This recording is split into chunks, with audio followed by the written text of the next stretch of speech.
one concept that I find is very abstract, but also very helpful for like the deeper thinkers and people who are really starting to analyze and observe, like, what do I want? What am I looking for? What's going on around me?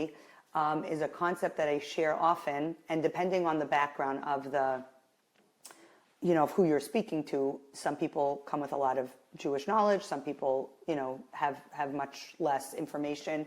But I love to explain how the traditional dating model is exactly the invert of the traditional secular model. Like, if I had a whiteboard, I could show you the steps, and it's, if I have I'm talking to someone who has more of like a Jewish traditional knowledge, or even a Kabbalistic, mystical, background on some level, it's such a brilliant, beautiful idea that the worlds, the spiritual worlds, which you don't need to know their names or their meanings, but there's like Atzilus and Bria, Yetzirah, Sira, like these worlds, whatever they mean.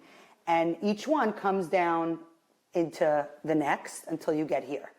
Okay? Right. So if you take that concept, the traditional model of dating is there's research, people find out, people exchange information, then the idea gets manifest where they're like, okay, it sounds interesting, sounds like we have a lot in common, sounds like we may actually, okay, let's talk. So it comes down from the world of an idea and it comes into practical conversation. But conversations start out intellectual. I share an idea, you push back, you tell me a thought, I give my rebuttal. So it's an intellectual, in the world of thoughts and ideas and your perspective and your background. And if things are going well and it goes further, then you move from the realm of this is in my mind to it starts affecting your emotions. And you start feeling connected to this person and close to this person and drawn to this person. There's some magnetism that's awakened because it was an interesting idea in theory, but then practically we actually had interesting things to talk about. Right. And then in real life now I feel something for you.